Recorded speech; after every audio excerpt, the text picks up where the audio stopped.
Hola chicos, buenas tardes, ¿cómo están?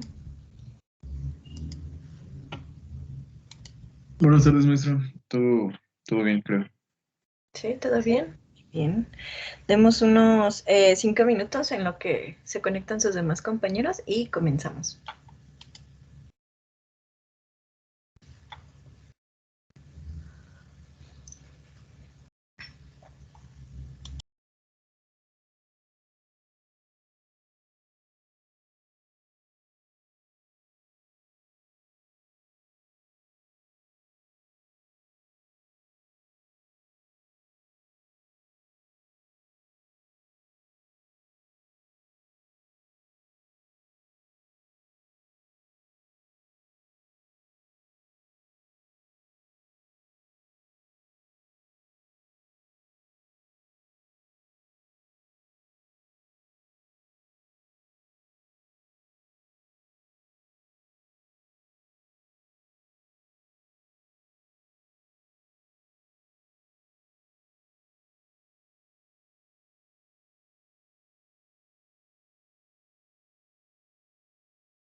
Ok, muy bien, ya está casi la mayoría. Nada más para comentarles, ya hice la revisión de sus exámenes diagnóstico y si tienen que repasar mucho, chicos, bastante. Eh, la calificación máxima fue un 37 de 100 y la mínima un 0. Entonces, más o menos andan en ese rango. La mayoría quedó en un rango de 10. Entonces, por favor, repasen algunos temas, ¿ok? Para que no se les complique tanto al transcurso de toda esta materia, sobre todo porque, como les comentaba, vamos a necesitar la parte de cinética en lo que es vida útil. Entonces, para que no los agarre como tan perdidos, pues lo repasen un poquito más, ¿ok? Muy bien. Entonces, comenzamos. Bueno, esta es la introducción a lo que es la ingeniería de los alimentos y el día de hoy vamos a ver sobre todo la parte de cómo fue evolucionando la ingeniería de alimentos a lo largo de la historia y cómo fue que el ser humano comenzó a conservar, a preparar sus alimentos. Entonces, iniciamos con esta frase que lo único que me gusta más que hablar de comida, pues es comer, pero todo requiere ciencia. Entonces vamos a ver esa evolución histórica, algunos de los principales mecanismos empleados en la conservación de alimentos y las mejoras actuales a los procesos de conservación. Muy bien, déjenme activo mi puntero láser. Entonces, en la búsqueda y selección de alimentos, esto es una constante en la historia de la humanidad, pero no siempre se ha manifestado de la misma manera. en algunas sociedades actuales es posible acceder a los alimentos con solo estirar la mano hacia la estantería de un súper o a una tienda de la colonia. En muchas otras aún es un desafío el hecho de conseguir los alimentos, pero en todas la cultura atraviesa las acciones vinculadas a lo que es la alimentación. Los alimentos son motivo de preocupación no solo porque en algunos países la escasez está siendo motivo de desnutrición y hambre, sino también porque pues necesitamos proveernos de ellos, es algo necesario para la sobrevivencia. Entonces, con las investigaciones relacionadas con los alimentos se pueden desarrollar distintas técnicas de conservación y de mejoramiento, tanto a nivel productivo como nutritivo. Entonces, siempre van a ir esas de la mano. Estas técnicas pues también van a aportar lo que son orientaciones o recomendaciones de diferentes productos naturales y lo que es sobre el futuro del consumo de los alimentos. Entonces, aquí también tenemos que recordar un poco de aquellas clases de desarrollo sustentable de hace como un año, en donde pues ese desarrollo sustentable abarca la parte de la alimentación, pero que consiste como tal en un crecimiento regulado que contiene algunas medidas también políticas y sociales para encaminar de manera eficiente los recursos del planeta Tierra. Pero también pues debe de ser esta sostenible. Es decir, que va a tener ese desarrollo que se puede mantener por sí mismo sin que se vean afectados los recursos del planeta. Entonces, este tipo de desarrollo no precisa una intervención humana o exterior, ya que se puede sostener de manera autónoma. Sin embargo, en este caso, con la aplicación de la ingeniería de alimentos, pues vamos a hacer lo que es un mejoramiento a los procesos de obtención de estos productos para consumo del ser humano.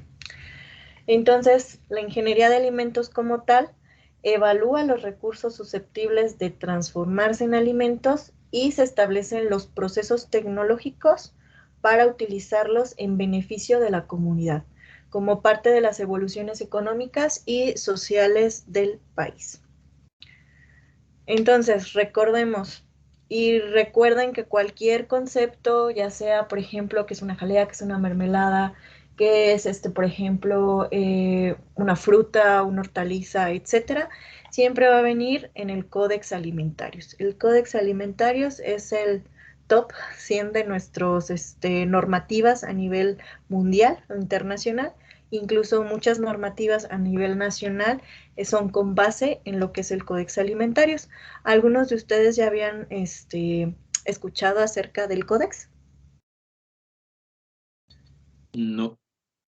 No. Muy bien, pues ahora ya lo saben y ya lo pueden empezar a aplicar en todas sus tareas de lo que es alimentos.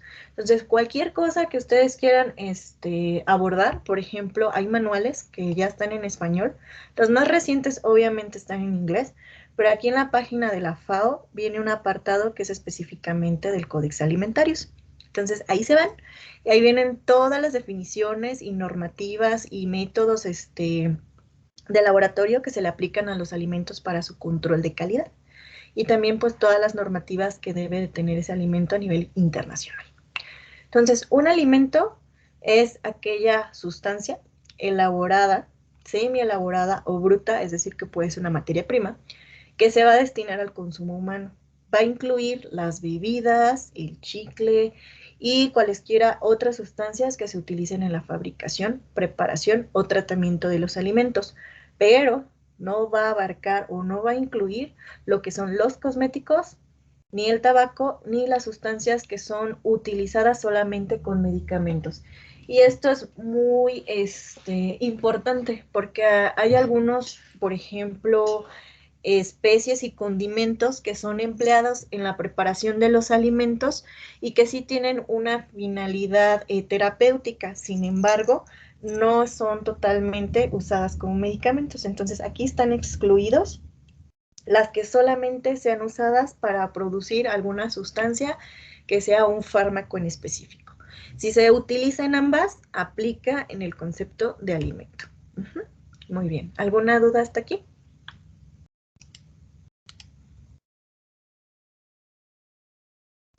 Muy bien. Creo que no, maestra. Ok, perfecto. Y aquí ya tengo otra vez sesión espiritista. Entonces, recordemos un poco la parte de cómo está compuesto un alimento. Entonces, un alimento va a tener agua en una mayor o menor proporción y eso va a dictaminar cuál es su capacidad para poder reaccionar en un ambiente biológico o puede también ayudarnos a determinar cuánto va a ser el tiempo que va a costar en deshidratarse o cuánto tiempo puede durarnos un alimento de vida útil. Obviamente, por ejemplo, si nosotros vemos las frutas que nosotros compramos o consumimos, pues esas frutas tienen un alto contenido de agua, unas mayor que otras. No va a ser lo mismo que tengamos una sandía que tengamos un plátano. Entonces, va también a diferenciarse mucho de otro tipo de alimentos, por ejemplo, los cereales, que estos tienen una menor cantidad de agua y por lo tanto eso dicta tanto propiedades físicas como químicas y biológicas. Entonces, también podemos tener lo que es este extracto etéreo, que es decir, nuestra grasa cruda, todo nuestro total de grasas que hay. Después de eso, nosotros podemos descomponer o hacer análisis muy específicos para poder decir, son grasas buenas, son grasas malas, etc. Lo mismo está en la parte de las proteínas, que realmente como tal el tema es compuestos nitrogenados, porque pues ahí abordamos lo que son las proteínas, los aminoácidos, algunos tipos de vitaminas incluso. Entonces, conociendo la proteína total, también podemos determinar cuánto va a ser la vida útil de ese alimento o cómo se va a comportar de determinada manera al momento de procesarlo. Las cenizas, que es ese residuo que queda a altas temperaturas, por ejemplo, de carbonización, las podemos someter aproximadamente a arriba de 300 hasta incluso 600 grados centígrados. Nos va a quedar o algo así como negro o una parte blanca, entonces todo eso es el residuo mineral. Entonces ahí podemos determinar lo que es hierro, lo que es magnesio, lo que es el zinc, etcétera. Y podemos clasificar a los alimentos de diversas formas. No es algo muy estricto que digan, solamente se clasifican de esta manera, no. Sino va a depender del proceso al cual estén sometidos o a la cantidad de componentes que se tenga en la matriz del alimento. Entonces, vamos a comenzar por lo que son la clasificación de acuerdo al tratamiento. Entonces, nosotros podemos tener esos alimentos que son primarios, es decir, que no tienen ninguna transformación. O sea, como tal, aquí es esta fresita, ¿no? Esta fresa no ha sido sometida a ningún tratamiento, simplemente la cortamos, punto. Los transformados son aquellos que sí vamos a modificar por algún proceso tecnológico y esto incluye que ya lo hayamos cortado, que ya lo hayamos apachurrado con una cuchara o que inclusive lo hayamos colocado en una licuadora o lo hayamos puesto en un procesador o lo hayamos sometido a un proceso térmico, ¿no? Eso ya quiere decir que es un alimento transformado. Sin embargo, dentro de lo que son los alimentos transformados, vemos que no incluye lo que son los preparados, porque los transformados los podemos tener nada más, por ejemplo, en un puré o en una jalea para una fruta, pero sin embargo este no está cocinado ya listo nada más para consumirse, sino que debe de sufrir otro proceso, otro tratamiento para que cumpla su función. Es decir, por ejemplo, que lo coloquemos encima de un pie o que lo coloquemos en medio de una empanada, ¿no? Entonces, prácticamente eso es lo que diferencia. Entonces, aquellos preparados son los que se han tratado para poder facilitar su consumo rápido, es decir, su cocinado. Aquellos que ya dicen nada más coloquen el sartén y pues ya listo y ya no pasa nada, ¿no? Es todo. Ok. Tenemos. Maestra, Mande. allá atrás, en la diapositiva anterior tengo una duda. Ahí tiene usted como ejemplo, pues lo de las fresas, ¿no? Pero Ajá. entonces, por ejemplo, ¿la mermelada de fresa que ya se le añadió azúcar está dentro de los preparados o sigue como transformados? Sigue como de los transformados y como tal, preparados sí también podría ser entre las dos, porque ya la podemos juntar y simplemente consumir. Aquí en los preparados sería más como factible la parte de las carnes que ya están cocinadas, como por ejemplo esas que ya vienen desmenuzadas y que ya nada más colocamos en el sartén. Ujú. Ok, gracias. Bueno, por su origen no hay mucha complejidad, vegetales, todo lo que son organismos autótrofos, sea fruta o hortaliza, animales, aquellos que provienen de organismos heterótrofos. Aquí podemos encontrar lo que es el huevo, la leche, la carne, el pescado, los embutidos, etcétera. Y los minerales son aquellos que obtenemos por medio de determinados minerales que encontramos en la naturaleza y que se procesan, ¿no? Entonces aquí entra, por ejemplo, el cloruro de sodio. Y dentro de lo que son sus posibilidades de conservación, aquí vamos a tener lo que son los no perecederos, los semiperecederos y los perecederos totalmente. Entonces, esto va unado o muy ligado a esa actividad de agua que les comento y que vamos a continuar viendo durante el transcurso de esta unidad. Pero, por ejemplo, el azúcar como tal, si nosotros la dejamos abierta en casa, ¿qué sucede? Son altamente higroscópicos, empiezan a absorber lo que es la humedad del ambiente y se empiezan como a hacer como bolitas, aglomerados o incluso se vuelven pastosas. Pero si nosotros lo tenemos en un medio cerrado, este azúcar puede durarnos hasta un año y medio, dependiendo de las condiciones. Entonces, eso se le llama no perecederos, que son aquellos que nos duran bastante tiempo en una vida de anaquel, comparados con los que son algunos semiperecederos. Porque aquí entran frutas y algunas frutas y verduras, porque bueno, algunas frutas van a tener como tal una actividad de agua menor a otras, y eso va a hacer que nuestro alimento dure más. No sé si alguno ha observado alguna fruta en particular, que si la dejamos una semana no dura lo mismo que otra. Entonces, a eso se refiere con semiperecederos. Tienen un corto tiempo de vida útil a lo que es temperatura ambiente.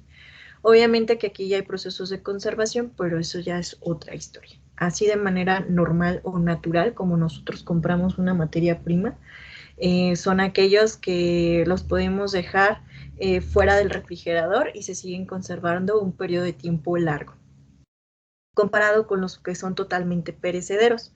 Entonces, los que son totalmente perecederos son aquellos que ya tienen un alto contenido de proteínas, un alto contenido de agua o incluso de grasas, y que si no están en un medio de conservación como tal o con algún otro proceso tecnológico, pues nos va a durar muy poco tiempo. O simplemente a la cuestión de horas ya se echó a perder, ¿no?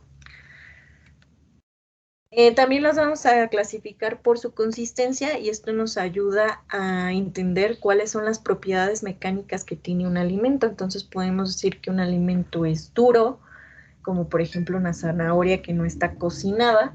Lo podemos tener que son semiblandos, como es en el caso de los quesos. Los podemos tener totalmente blandos, como es en el caso de una gelatina. Viscosos, como es en el caso de la miel, algunos aderezos, etcétera, y totalmente fluidos. Entonces, aquí podemos tener los caldos, las sopas, o incluso algunos otros alimentos, como es en el caso del puré de tomate o las bebidas, ¿no? Como son los refrescos, etcétera. Y de acuerdo a su valor nutritivo, lo podemos clasificar en 7 categorías. Entonces, estas 7 categorías pues están más enfocadas a la parte nutricional. Entonces, en la primera categoría tenemos lo que son las carnes y los huevos, que aportan proteínas y lípidos. Y en la segunda categoría encontramos a los lácteos, que son aquellos que son derivados o que incluyen la leche. Y en la tercera categoría lo que son aceites y grasas. Dentro de lo que es la cuarta, son legumbres, cereales y derivados, aquellos que nos aportan pues son carbohidratos, proteínas y algunos minerales. Aquí en la quinta categoría, algunas frutas y hortalizas que también nos aportan carbohidratos, ya sean de manera simple para que se metabolicen de manera rápida, o aquellos que son complejos y que tardan un poco más en nuestro sistema. En la sexta categoría están totalmente todos aquellos azúcares y derivados, y en la séptima categoría vamos a tener las bebidas, aquellas que nos aportan agua, y en todas las bebidas pues incluye agua, incluye refrescos, incluyen incluso las bebidas alcohólicas, esas que no nos gustan. Muy bien. Entonces, ¿qué es el acto alimentario y por qué lo estamos mencionando aquí? Pues bueno, porque hay algo muy importante. No es lo mismo que nosotros en México seleccionemos un alimento a que lo seleccione otra persona de otro país. ¿Por qué? Porque el acto de comer contribuye a lo que es un aspecto tanto social, cultural como religioso. Entonces, inclusive lo vemos muy marcado en algunas tradiciones. Por ejemplo, Semana Santa, que casi siempre es consumir mariscos, ¿no? O inclusive consumir algunas aguas así como bien exóticas que tienen betabel, cacahuate, leche y no sé qué tantas cosas, pero eso es algo ya que es más cultural. En cambio, algo un poquito más religioso, por ejemplo, lo pudimos llevar a la parte del Día de Muertos, donde consumimos nosotros ese pan, que es muy particular de esa fecha.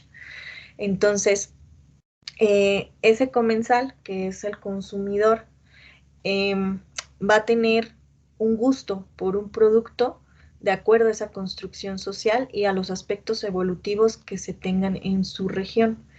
Entonces, la cultura como tal lo va a ir moldeando para seguir o regir las pautas alimentarias de un grupo social determinado. Entonces, lo que es el comensal, el alimento y la cultura están en permanente interacción. Entonces, todo va de la mano. Tanto las creencias como las prácticas alimentarias van a determinar cuáles son los productos que se van a estar procesando en determinada región, país o inclusive continente. Entonces, si ustedes en un punto se van se van como investigadores a otro país o inclusive se van a trabajar a otro país, se van a dar cuenta que muchos procesos o de muchos productos que nosotros tenemos muy comunes no los encuentran en otro lado.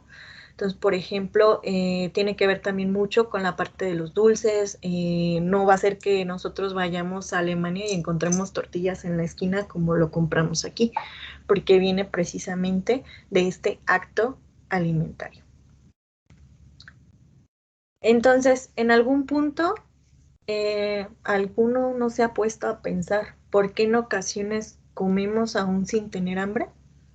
Pues bueno, hay una doctora en antropología social que se llama Elena Speights y señala que los comportamientos alimentarios constituyen hábitos que son muy interiorizados, o sea, son adquiridos en la infancia y son reforzados a lo largo de los años y de las experiencias, convertidos en una rutina, ya que forman parte de nuestro día a día y al mismo tiempo presentan un fuerte componente así como afectivo, es decir, a mí me gusta esto porque me recuerda a cómo lo hacía mi abuelita o cómo lo hacía mi mamá.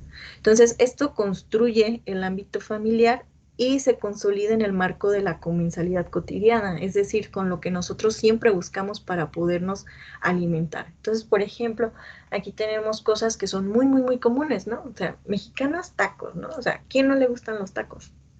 ¿A alguien de aquí no le gustan los tacos? A todos nos gustan, ¿no? ¿Y por qué creen que nos gusten? Tan ricos. Tan ricos, Sí, ajá. porque todos crecimos comiendo tacos. Exacto, todos crecimos comiendo tacos porque era lo más común, ¿no? Lo que nosotros podíamos, conseguir rápidamente o que decías, ay, qué rico, ¿no? O sea, la tortilla y todo, pero si nos vamos a otros lugares o incluso del mismo, país, vemos que las costumbres de alimentos son muy diferentes. Por ejemplo, váyanse a otro estado de la República y no hay gazpachos, solamente son en Morelia. O no hay corundas, porque en otros lados tienen otros tipos de tamales, ¿no? Entonces, a eso se refiere toda esta construcción social. Entonces, muchas veces comemos aún sin hambre por el simple hecho de consumir algo. Podría decirse que por gula, ajá, pero no es algo que nuestro cuerpo requiera. Y eso conlleva también a tener algunos eh, problemas de salud. Muy bien. Ay, luego se me traba esto. Ya. Ok. Entonces, ¿por qué comemos? Tenemos objetivos en la ingesta de un alimento. Podemos tener objetivos que son específicos o primarios o paraespecíficos o secundarios. Entonces, en estos específicos o primarios, nosotros vamos a tener un mantenimiento del organismo. ¿Qué quiere decir? Que si nosotros no consumimos ese determinado alimento, nosotros vamos a tener un déficit de determinado componente en el cuerpo. No sé, por ejemplo, una química de 6 y ya me dijeron, no, es que o tenemos un exceso o tenemos una disminución, ¿no? Pero también sucede. Entonces podemos tener una disminución de colesterol en sangre. Y muchos dicen, ay, pues qué bien, ¿no? Que no tengamos tanto colesterol en la sangre. Pero realmente no es bueno. ¿Por qué? Tenemos que estar en un parámetro mediante el cual nuestro cuerpo pueda seguir fabricando todas esas hormonas o componentes que necesita. Entonces, nosotros vamos a tener que consumir esos alimentos específicos o primarios, no solamente porque nos regulan toda la parte bioquímica de nuestro cuerpo, sino porque también nos nutren. Nos nutren y también nos aportan energía. Sin embargo, aquellos alimentos que son para específicos o secundarios, quiere decir que solamente nos van a proveer de un beneficio adicional que no vamos a obtener siempre de un alimento primario. A veces van unidos, pero no de la misma forma. Entonces, hay personas que necesitan consumir fibra. ¿Alguien sabe el qué es el peristaltismo? No. Ok, muy bien. Aumentar el peristaltismo intestinal quiere decir que, por ejemplo, uno anda estreñido y quiere ir al baño y no puedes, porque se podría decir que estás como tapado, ¿no? Entonces consumes determinado alimento que te dice que son ricos en fibra, ¿no? Entonces dicen, ok, ya me comí una manzana, pero luego cometen el error de comerse un montón de fibra y no tomar agua, entonces, pues, ¿cómo resbala eso? ¿Cómo va a salir, no? Entonces, como tal, la fibra no tiene un aporte nutricional o un aporte energético como tal, sino simplemente tiene ese beneficio adicional de solucionar ese problema intestinal, ¿no? El estreñimiento. Podemos también tener lo que es una clasificación de alimentos que son específicamente como estimulantes.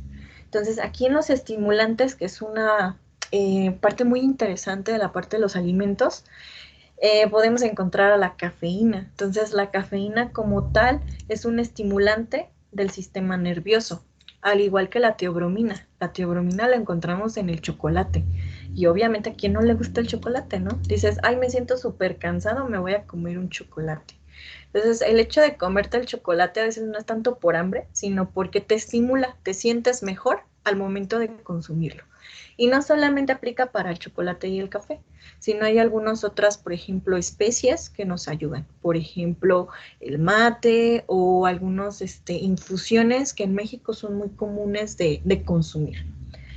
Y aparte es un saciador del apetito, ¿no? Es, por ejemplo, cuando estábamos ahí en el TEC y nos íbamos ahí a la cafetería, teníamos un buen de hambre, pero no podíamos hacer la comida bien, entonces pues te comprabas unas papitas o unos churros o X cosa, que al final de cuentas solamente te saciaba el apetito, pero no tenía como un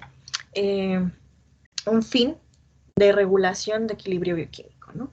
Entonces, esas son las formas o los objetivos que podemos tener en la ingesta de un alimento. Y es importante porque nosotros tenemos que proporcionar al momento de someter a un proceso algún alimento que siga cuidando todas estas características, no solamente que cumpla saciar el apetito.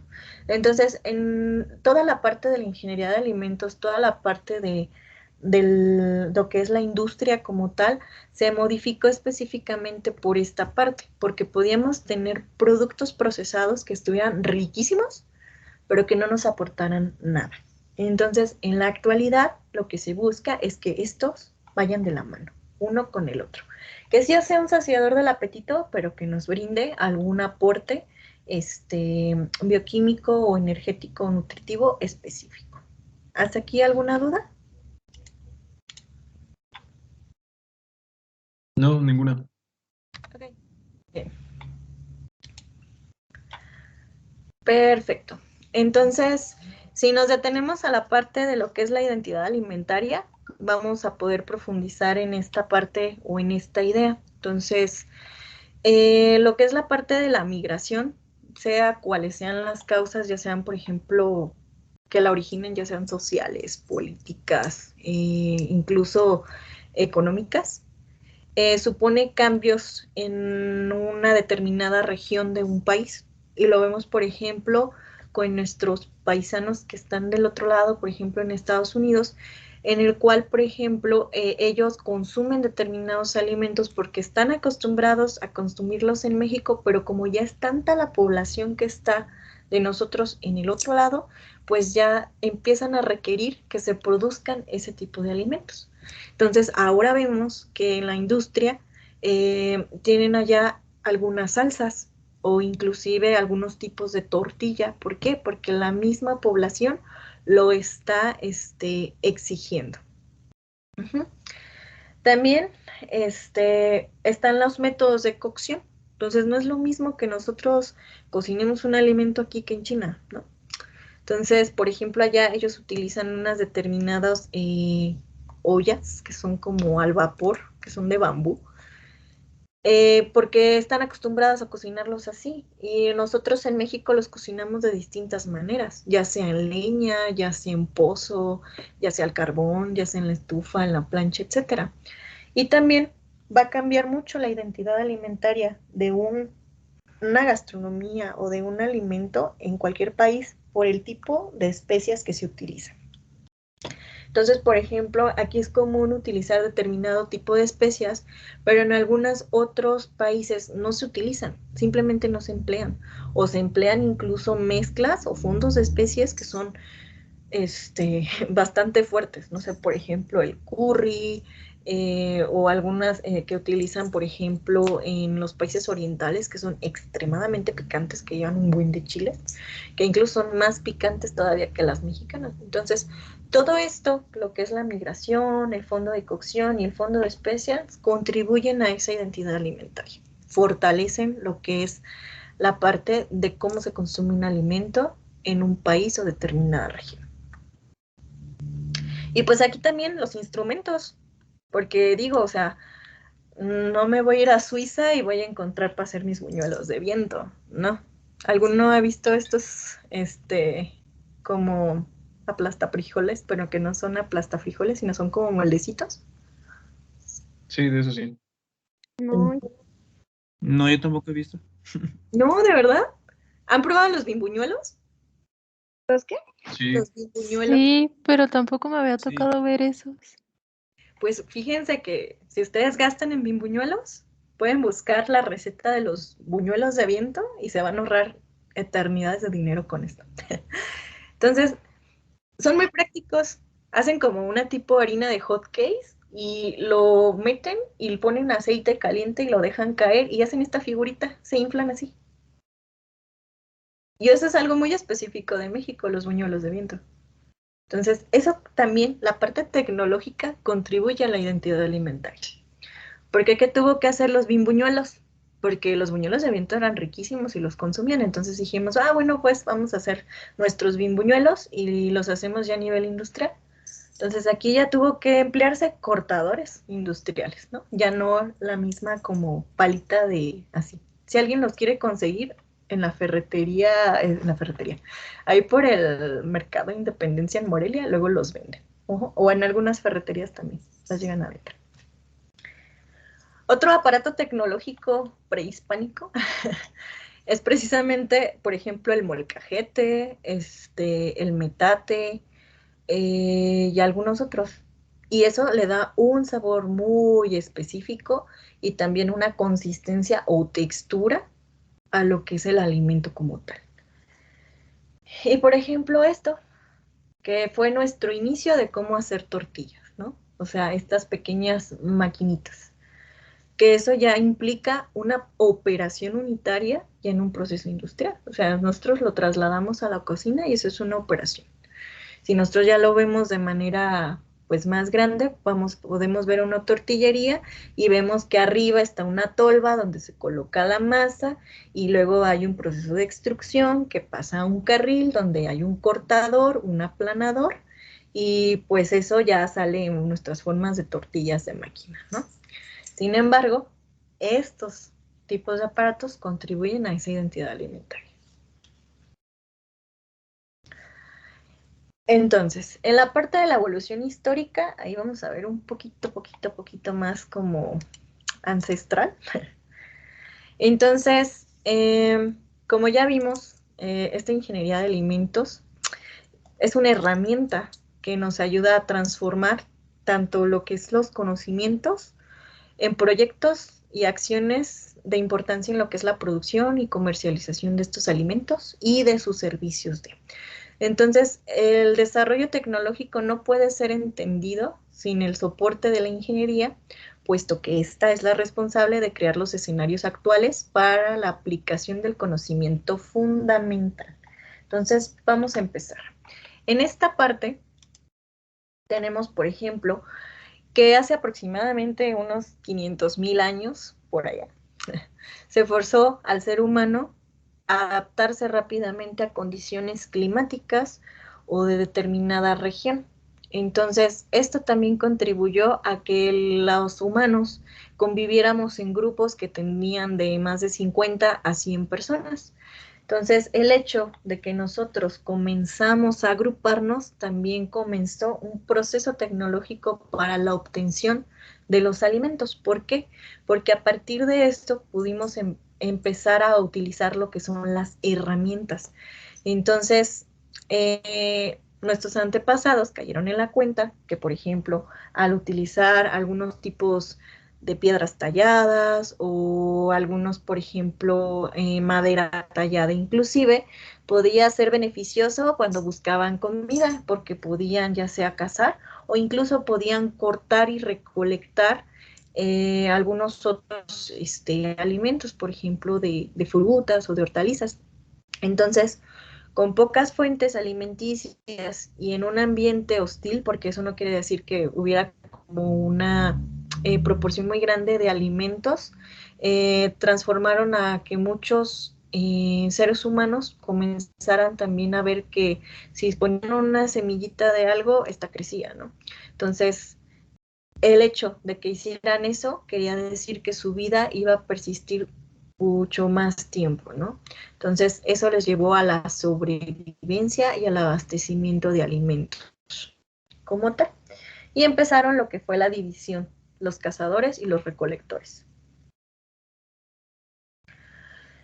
Posterior a esto, el descubrimiento del fuego, que es una de las partes más importantes en la historia de los alimentos, pues vieron que el fuego tenía varias connotaciones, o sea, no solo mantenía al hombre caliente y le proporcionaba iluminación, sino que también lo protegía contra los animales y también su uso modificaba sustancialmente a los alimentos, es decir, sufría procesos químicos esa carne que mejoraban lo que era su sabor y algunas reacciones. Entonces, este tipo, por ejemplo, de carne asada sufre este tipo de reacciones. ¿Y qué hace?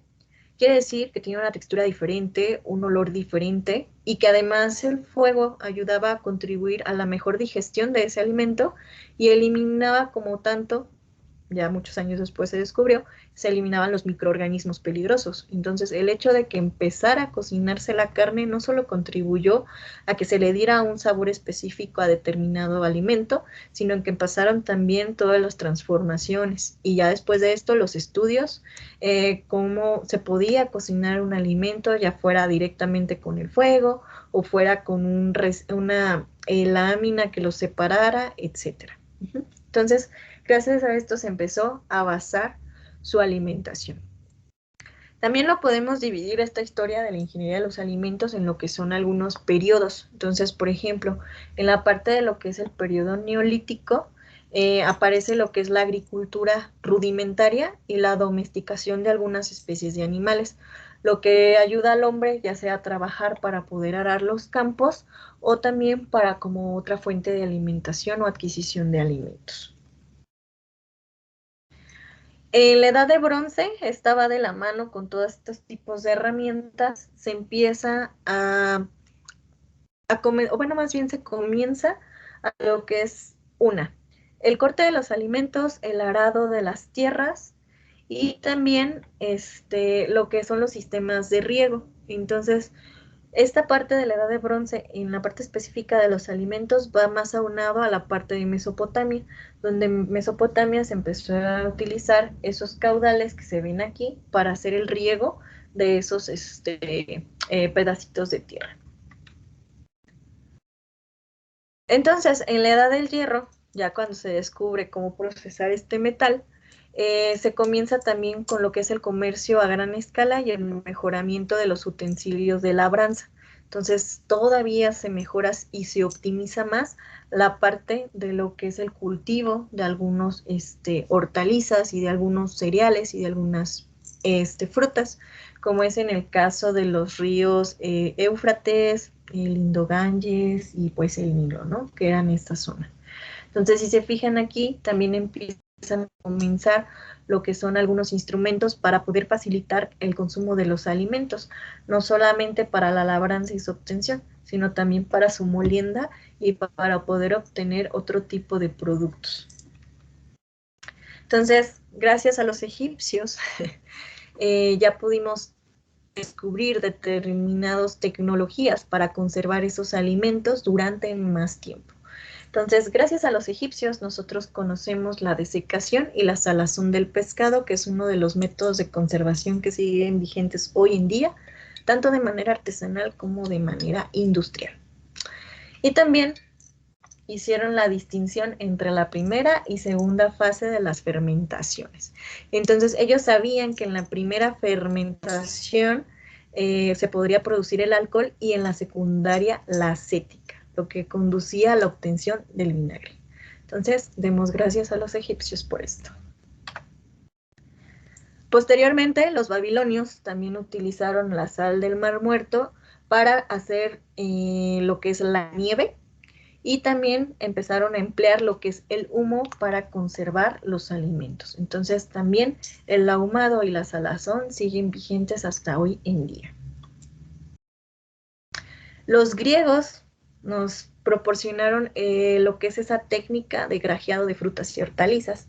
Entonces, el grajeado nosotros lo podemos ver, no sé si conozcan la fruta cristalizada, y si no la conocen, bueno, es esta. Eso que decían que la biznaga, los limones cristalizados y todo, que es emplear lo que son soluciones sobresaturadas de azúcar para tener allí un equilibrio de deshidratación en fase líquida y que se hiciera una textura un poco crujiente en la parte exterior, pero en la parte interna quedara un poco más húmeda. Entonces, o eran también incluidos, por ejemplo, el grajeado en algunas dulces donde también estaba esa parte, pero por dentro podíamos encontrar una parte de jalea de la misma fruta. Entonces, eso hoy en día sigue vigente. En México es muy común este tipo de dulces, y pues gracias también a los griegos. Los persas, aquí los persas proporcionan lo que son las conservas en azúcar.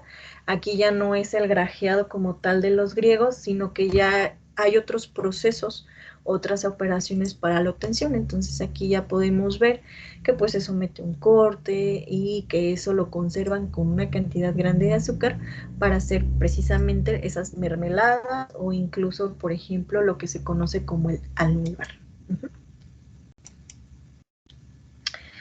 Los romanos se caracterizaron su cultura no solamente por toda esa adquisición de territorio, sino también por ser excelentes panaderos y vinateros. Entonces, ellos propagaron las mejoras del cultivo de la vid a través de todo el Imperio Romano. Aquí se empezaron a hacer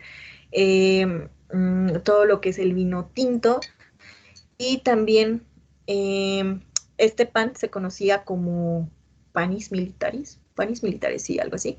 Ahorita se me fue la palabra, pero el pan era especialmente elaborado para lo que eran los legionarios, es decir, para todos aquellos militares que se iban durante mucho tiempo fuera de casa y se preparaba para que estos lo pudieran consumir en lo que eran las guerras. Entonces, su intención es de que este alimento les proporcionara esa energía que necesitaban y pues así pudieran persistir más tiempo. Entonces, se construyeron lo que fueron hornos y panaderías que eran exclusivamente para militares, donde se hacía pan. Y después, pues hicieron esto de la vid, donde ya hacían ese proceso del pisado, que todavía se emplea en algunas regiones nada más por tradición, ya no tanto de manera industrial por la parte de inocuidad. En el México prehispánico también en México se descubrieron las palomitas de maíz, estas son originarias de aquí, pero uno de los procesos tecnológicos que dio México al mundo fue el proceso de nixtamalización. Entonces, ese proceso de nixtamalización de colocar en una solución de carbonato de calcio una determinada cantidad de granos, ayuda a que ese calcio, al momento de cocer, pele la cáscara e introduzca el calcio al interior. Es por eso que nuestras tortillas son ricas en calcio. Y la mejora de ese proceso de nixtamalización, nos ayuda a poder tener una cantidad mayor a la que se tenía, por ejemplo, estipulada antes. Entonces, conocer los procesos de conservación y de toda la tecnología del alimento nos ayuda también a poderlo mejorar. Otra vez. Okay. Y en España, ya por la Edad Media, fueron los creadores del adobo. A un principio, en el adobo del siglo XV, solamente se utilizaba lo que era vinagre, sal y ajos, pero posteriormente, ya en el siglo XVI, ya se empezaron a emplear algunos pimentones, que aquí se conocen en México como chiles, y que es un medio de conservación bastante empleado y también que se utiliza para darle sabor a los alimentos. Los productos de adobo duran mucho más tiempo que algunos otros que nada más o que no contienen incluso el vinagre. ¿Por qué? Porque el vinagre, la sal y el ajo le proporcionan ese ambiente ácido y también ese ambiente donde no hay un crecimiento de bacterias. Y bueno, también podemos ver esta parte de lo que es la historia de los alimentos por etapas. Entonces vamos a tener 3 etapas. Una de las primeras es la etapa naturalista, que abarca desde lo que es la época de Hipócrates hasta el siglo V a.C. y hasta el siglo XVIII. Entonces aquí nada más se decía que había un único nutriente universal. O sea, no existía nada más que eso y eso nos mantenía vivos. Sin embargo, en lo que fue la siguiente etapa, que fue la químico-analista, la cual la podemos dividir en 2 partes. En la primera etapa de la químico-analista, nosotros, bueno, no nosotros, sino en aquellos tiempos los investigadores, veían que había un aporte calórico que nos proporcionaba. O sea, el hecho de que nosotros comiéramos quería decir que nosotros teníamos más ganas de hacer las cosas. Pero después entra la segunda etapa, donde ya nosotros conocemos la composición del alimento.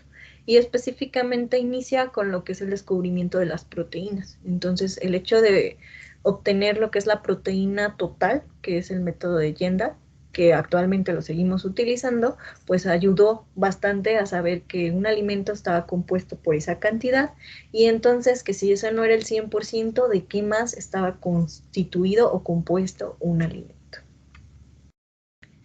En la etapa tecnológico-legal, pues ya tenemos toda esta parte del estudio, tanto de la composición del alimento como el estudio de la historia en general.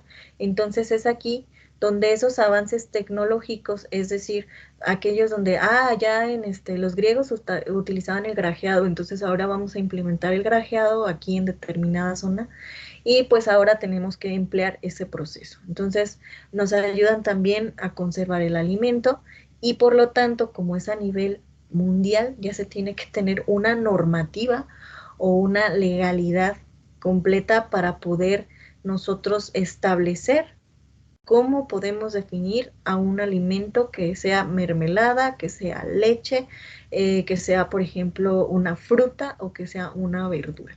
Entonces, por eso es que también nace el códex, por esta necesidad, pero pues empieza toda esa creación de las leyes. Y entonces nos ayudan a mejorar no solamente la parte de los alimentos, sino a tener un control de calidad con lo que respecta a alimentos que pueden ser fraudulentos o incluso que puedan ser no inocuos. En 1795 se crea lo que es un proceso desarrollado por Nicolas Appert, que es precisamente la apertización, y esto los dio la oportunidad de poder conservar a los alimentos desde un punto de vista de enlatado. Entonces, el hecho de tener esa apertización nos ayuda a conservar a esto más de un año o año y medio. Incluso hoy en día las latas o lo que son las láminas nos ayudan a conservar estos alimentos. Se siguen empleando. Y después se continuó con lo que fueron los procesos de pasteurización. Entonces, ya tenemos el proceso de apertización, pero no había como tal un proceso de cocimiento adecuado para el alimento. Y posteriormente Luis Pasteur empieza con sus experimentos y crea la pasteurización. Entonces, gracias a la pasteurización, ahora tenemos un alimento que se puede conservar mucho más tiempo e inclusive que puede ser inocuo totalmente.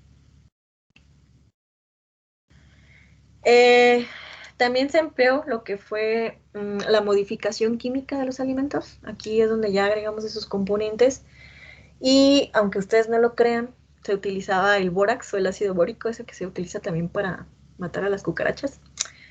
Y se empleó un tiempo como conservador en el siglo XVIII. En 1983 específicamente salió una norma internacional y prohíbe totalmente el uso de bórax como conservador en los alimentos. Actualmente se utilizan también lo que es el ácido salicílico, el benzoico, el cítrico como conservantes. También aparece lo que es la adición de los sulfitos a las carnes para evitar su descomposición. Y ya en el siglo XX comenzamos con lo más nice, ¿no? Aquí ya ampliamos la congelación de alimentos, la liofilización, la irradiación, utilizamos campos magnéticos, pulsos eléctricos de alta presión, procesos que no involucran como tal un tratamiento térmico, pero el hecho de emplearlos facilita su conservación. Y lo que es el envasado aséptico, ¿no? Totalmente ya un control específico en cada operación del proceso.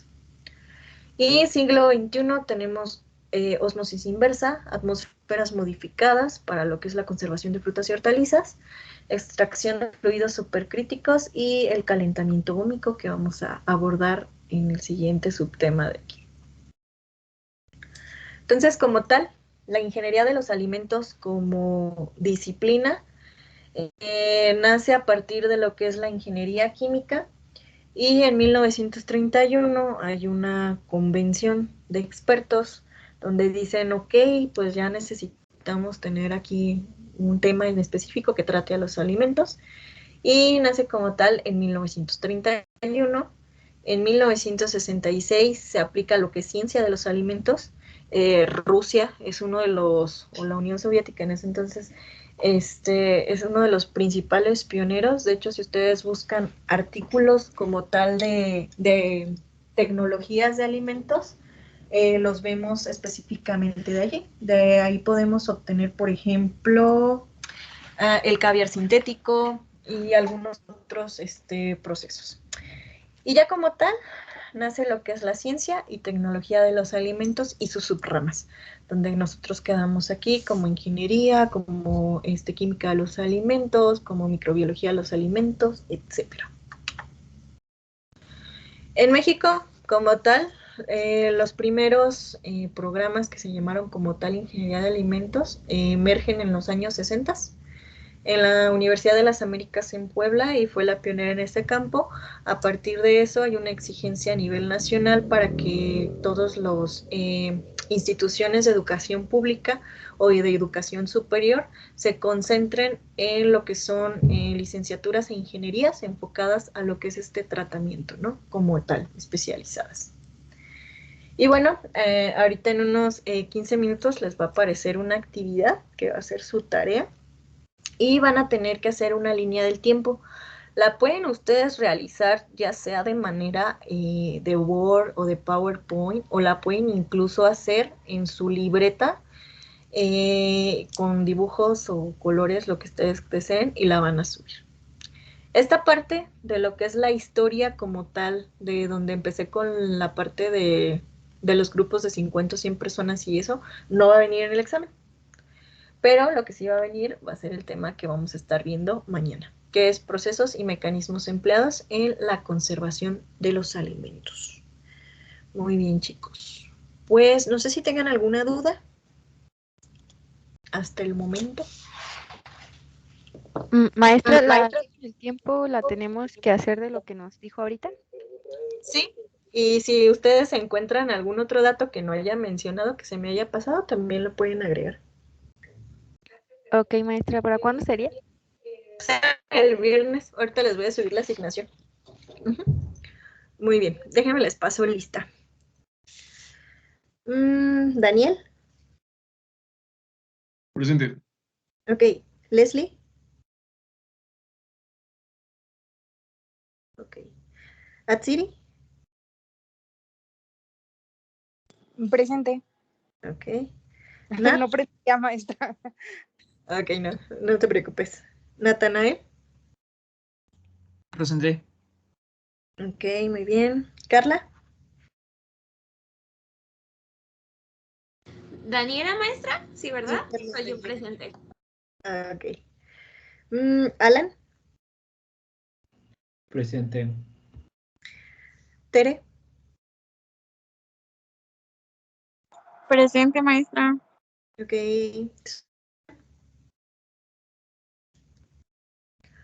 Susan,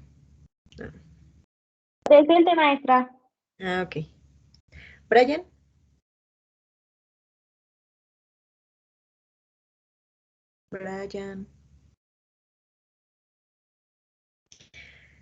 Baruch, Presente, maestra. ok. Citlali, Presente, maestra. ok. Fernando, Presente, maestra. ok, muy bien. Andy, Presente. ok. Carola, Presente, maestra. ok. Daniela, Presente. ok. Y Braulio, Presente, maestro.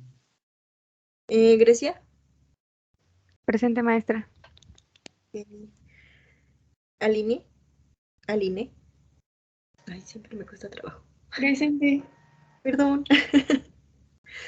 Ok, Fanny, Presente.